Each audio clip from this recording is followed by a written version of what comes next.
ஆன்மீக சொந்தங்கள் அனைவருக்கும் அன்பான காலை வணக்கம். நாம் நம்மளுடைய சேனலில் தொடர்ந்து நிறைய சுவாரஸ்யமான ஆன்மீகம் சார்ந்த தகவல்களை தாங்க பார்த்துட்டு வந்துட்டு இருக்கோம்.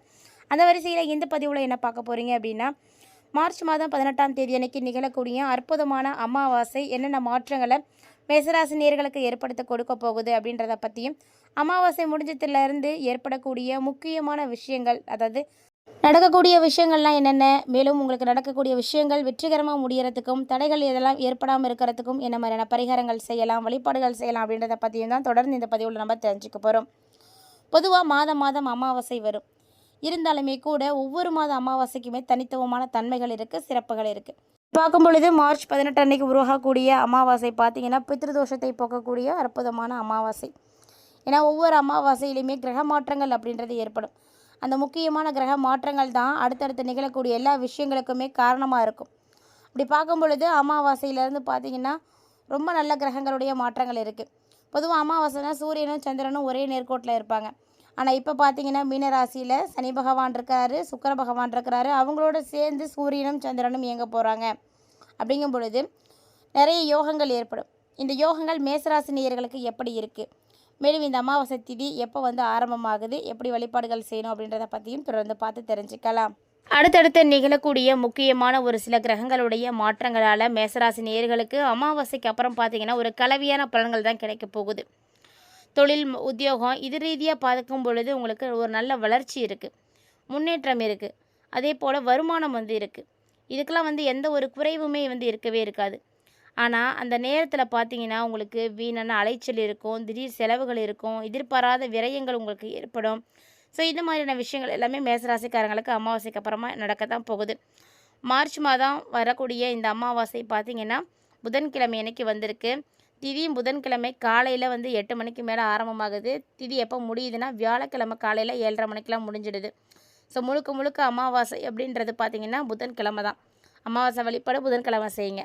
அதே போல் தர்ப்பணம் கொடுக்கணும்னு நினைக்கக்கூடியவங்கள்லாம் மதியானம் 12 மணிக்குள்ளே கொடுத்து முடிச்சிருங்க. இது இல்லாமல் அமாவாசையில் என்ன செய்யலாம், செய்யக்கூடாது அப்படின்றத பற்றிலாம் உங்களுக்கு நிறைய விஷயங்கள் தெரிஞ்சிருக்கும்னு நினைக்கிறேன். அதெல்லாம் கரெக்டாக ஃபாலோ பண்ணிக்கோங்க. அது மட்டும் இல்லை, எதுவுமே உங்களுக்கு தெரியாது அப்படின்னா ஆல்ரெடி நம்மளுடைய சேனலில் நிறைய போஸ்ட் இருக்குது, அதெல்லாம் விசிட் பண்ணி பார்த்து தெரிஞ்சுக்கோங்க.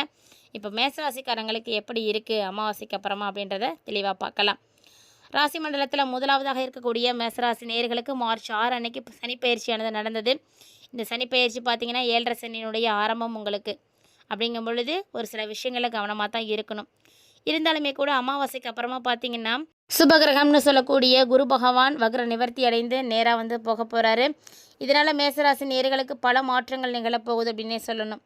மேசராசி நேயர்களுக்கு பொறுத்த வரைக்கும் இந்த காலகட்டங்களில் குடும்பம், திருமணம் மற்றும் காதல் சார்ந்த விஷயங்கள் எப்படி இருக்கும், கொஞ்சம் பிரச்சனையாக தான் இருக்கும். ஏன்னா குடும்பம் சம்மந்தப்பட்ட விஷயங்கள் எல்லாம் சண்டை சச்சரவுகள், வாக்குவாதங்கள், மனக்கசப்புகள் இதெல்லாம் ஏற்படும்.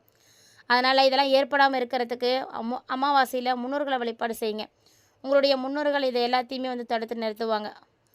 கண்டிப்பாக முன்னோர் வழிபாடு செய்துக்கோங்க. ஏன்னா இந்த காலகட்டங்களில் பார்த்திங்கன்னா இந்த நிலை தான் உங்களுக்கு நீடிக்க போகுது. அமாவாசைக்கு அப்புறமா கிட்டத்தட்ட உங்களுக்கு பார்த்திங்கன்னா ஒரு குடும்பத்தில் சுமூகமான சூழ்நிலைகள் மாறுறதுக்கு வேறு ஒரு கிரகம் மாறணும். அப்படிப்பட்ட ஒரு சூழ்நிலைகளை தான் இனிமைகளானது கிடைக்கும். அது வரைக்கும் பிரச்சனைக்கு மேலே பிரச்சனை தான் இருந்துகிட்டே இருக்கும். அதே மாதிரி திருமணம் கைகூடுறதுக்கான வாய்ப்புகள்லாம் இருக்குது. இருந்தாலும் உங்களுடைய குழந்தைகளால் உங்களுக்கு செலவுகளும் கூடவே ஏற்படும். இந்த காலகட்டங்களில் பார்த்திங்கன்னா குரு வேற வக்ர நிவர்த்தி வேற ஆகிறாரு. குருவினுடைய வக்ர நிவர்த்தி மேலும் உங்களுக்கு பல மாற்றங்களை ஏற்படுத்தி கொடுக்க போகுது. வேலை, தொழில் அப்படின்னு பார்க்கும் பொழுது இந்த டைமில் உங்களுக்கு நல்ல வளர்ச்சி இருக்குது. ஸோ மேசராசிக்காரங்க எனக்கு வேலை இல்லையே, தொழில் இல்லையே அப்படிலாம் கவலைப்படாதீங்க. நீங்கள் எந்த விஷயம் செய்தாலும் அதில் நல்ல ஒரு முன்னேற்றம் உங்களுக்கு கிடைக்கும். நல்ல வருமானம் இருக்குது. குறிப்பாக எந்த ஒரு பாதிப்பும் இல்லை அப்படின்னு தான் சொல்லணும். அதே ஒரு சில விஷயங்களில் ஒரு சில நேரங்களில் நீங்கள் புதுசாக எதுவும் செய்யணும் அப்படின்னு நினைக்கிறீங்கன்னா மட்டும் அதை தவிர்த்துக்கோங்க.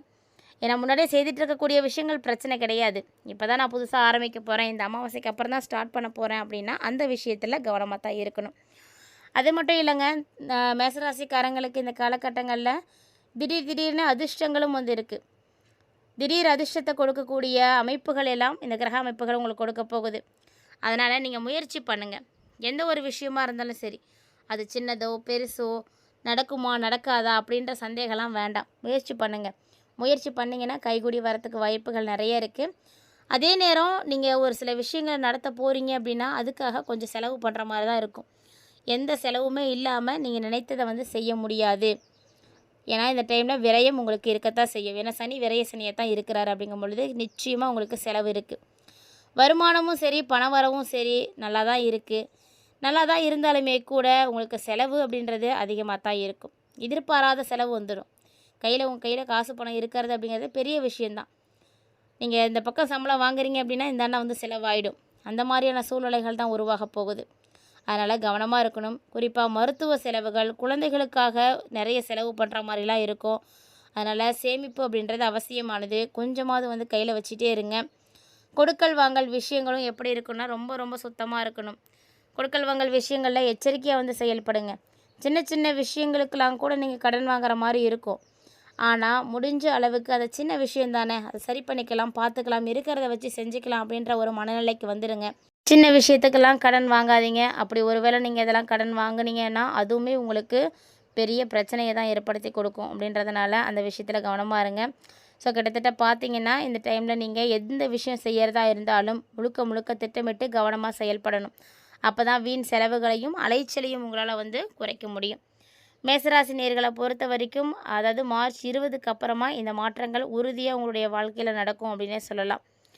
அதாவது 200 வருடத்துக்கு அப்புறமா உங்களுக்கு இந்த காலகட்டங்களில் மாற்றங்கள் அப்படின்றது ஏற்பட போகுது. கிரகநிலைகளுடைய மாற்றங்கள் அப்படின்றது உங்களுக்கு மிகப்பெரிய அளவில் ஏற்றங்களை கொடுக்குற மாதிரி தான் இருக்குது. அப்படிங்கும் பொழுது நீங்கள் இந்த பிரச்சனைகள்லாம் நினைத்து பயப்பட தேவையில்லை. அதுலேயும் உங்களுடைய வாழ்க்கையில் நீங்கள் சந்திக்காத ஒரு சில மாற்றங்களையே கூட நீங்கள் சந்திக்கிறதுக்கு வாய்ப்புகள் இருக்குது. அதாவது நல்லது மட்டுமே நடக்கும் அப்படின்னு தான் சொல்லணும். சின்ன சின்னதாக நடக்கக்கூடிய தவறுகள் அப்படின்றது பார்த்திங்கன்னா உங்களுக்கு அந்த செலவு தான். மற்றபடி பெருசாக உங்களுக்கு பாதிப்பெல்லாம் எதுவும் கிடையவே கிடையாது. இந்த காலகட்டங்களில் நீங்கள் நினைத்த விஷயங்கள் கண்டிப்பாக நடக்கும்.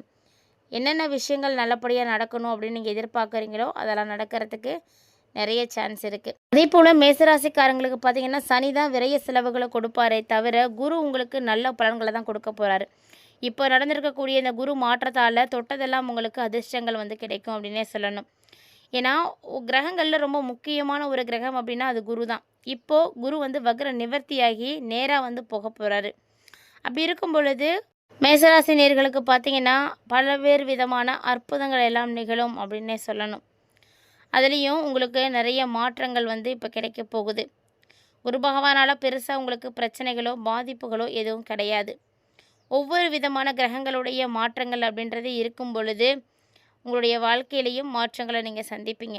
அதாவது இந்த அமாவாசைக்கு அப்புறமா கண்டிப்பாக மேசராசிக்காரர்களுக்கு மாற்றம் இருக்குது. இரத்தக்காரகன்னு சொல்லக்கூடிய செவ்வாயை ராசிநாதனாக பெற்றிருக்கக்கூடிய உங்களுக்கு இந்த காலகட்டங்களில் மனசுக்கு ஒரு தெளிவு கிடைக்கும். அலைச்சல் வந்து பார்த்திங்கன்னா கொஞ்சம் இருந்தாலுமே கூட நீங்கள் என்ன நடக்கணும்னு நினைக்கிறீங்களோ அதுவும் நடக்கும். ஒரு சில அலைச்சலுக்கு பிறகு கொஞ்சம் தாமதமாக நடக்கும். அந்த விஷயம் நடக்கவே நடக்காது அப்படின்லாம் சொல்ல முடியாது. மனசை ஒருமுகப்படுத்துங்க. உழைக்க தொடங்குறதுக்கான ஒரு நேரம். அமாவாசைக்கு அப்புறமா நீங்கள் நல்லா உழைக்கணும் அப்படின்ற ஒரு எண்ணம் உருவாகும். மற்றவங்களுடைய மனசை கொஞ்சம் மைண்ட்யூட்டாக வந்து வாட்ச் பண்ணுங்கள். அப்போ உங்களுக்கு தெரியும் அவங்களுடைய மனதில் என்ன நடக்குது, என்ன இருக்குது அப்படின்றது. குடும்பத்தில் பார்த்தீங்கன்னா பிள்ளைங்களை நல்ல ஒரு வழிப்படுத்தக்கூடிய ஒரு நபராக நீங்கள் இருப்பீங்க. அது மட்டும் இல்லாங்க அவங்களும் உங்களுடைய பேச்சை வந்து கேட்டு தான் நடந்துப்பாங்க. ஸோ மேசராசிக்காரங்க யாரும் இருக்கீங்கன்னா உங்களுடைய மனசில் இது வரைக்கும் என்ன ஒரு பிரச்சனை அழுத்திட்டுருக்கோ அந்த பிரச்சனை இப்போ வந்து வெளிவரப்போகுது. சொல்லப்போனால் பல பிரச்சனைகள் வந்து உங்களை விட்டு விலக போகுதுன்னு தான் சொல்லணும். வெளியில் எங்கேயாவது கடன் கொடுத்துருக்கீங்க அப்படின்னா அது திரும்ப கிடைக்காம போயிடும் அப்படின்னு நினச்சிட்ருக்கீங்கன்னா அதெல்லாம் இப்போ திரும்ப கிடைக்குங்க. கைக்கு வந்து சேரும் பணம். அது மட்டும் இல்லாமல் ஒரு சில தடைகள் அப்படின்றது உங்களுக்கு ஏற்படும் தான். இருந்தாலும் தொடர்ந்து நீங்கள் முயற்சி பண்ணும் பொழுது கண்டிப்பாக அந்த முயற்சிகளுக்கு வெற்றி இருக்குது. உங்களுடைய கவலைகள் பார்த்திங்கன்னா ஒரேடியாக தீர்ந்துடும் அப்படின்லாம் சொல்ல முடியாது. படிப்படியாக உங்களுடைய கவலைகள் எல்லாமே வந்து களைய ஆரம்பிக்கும். மேசராசி நேயர்களுக்கு ஏழரை சனியானது நடந்துட்டு இருந்தாலுமே கூட இந்த காலகட்டங்களில் சனி பகவான் கொடுக்கணும் அப்படின்னு நினைக்கும் பொழுது யாராலையும் தடுக்க முடியாது இல்லையா? மேலும் இந்த காலகட்டங்களில் நீங்கள் புதுசாக வீடு கட்டி குடிபெயர்றதுக்கான வாய்ப்புகள் இருக்குது. ஒரு சிலருக்கு இதுக்கான அம்சங்கள் எல்லாம் காணப்படுது. அதே தொழில் செய்துட்டு இருக்கக்கூடிய நபராக நீங்கள் இருக்கீங்க அப்படின்னா வரக்கூடிய கஸ்டமர்ஸ்ட்டை நீங்கள் நிதானமாக இருக்கணும், கோபப்படக்கூடாது, பேச்சில் கவனம் இருக்கணும். இப்படிலாம் நடந்துக்கிட்டீங்க அப்படின்னா தான் நல்ல லாபங்களை வந்து பார்க்க முடியும். மற்றபடி உங்களுக்கு என்ன தான் பிரச்சனைகள் கடுமையான போட்டிகள் வந்தாலும் எல்லாத்தையும் சமாளிக்க முடியும். உங்களால் வந்து சமாளிக்கவும் முடியும். அதே நேரம் மேசராசிக்காரங்க இந்த காலகட்டங்களில் யாரை பற்றியும் புறம் பேசாதீங்க. ஏன்னா உங்கள் கூட இருக்கக்கூடியவர்களே வந்து உங்களுக்கு வந்து பிரச்சனையாக மாறிடுவாங்க. ஸோ முடிஞ்ச அளவுக்கு உங்களுடைய நட்பை வந்து கைப்பற்றி வச்சுக்கோங்க. அரசியல்வாதிகளாக இருக்கீங்க அப்படின்னா தொண்டர்களுடைய தேவைகள் என்னென்ன அப்படின்றத முழுமையாக தெரிஞ்சுக்கிட்டு அவங்களுக்கு அதெல்லாம் செய்து கொடுங்க. ஸோ உங்கள் முயற்சிகள் எல்லாத்துக்கும் நல்ல ஒரு பலன் இருக்குது. வெற்றி பாதையை நோக்கி நீங்கள் போக முடியும். இதே கலைத்துறையில் இருக்கக்கூடியவர்களுக்கு புதிய புதிய வாய்ப்புகள் எல்லாம் இப்போ தேடி வரும்.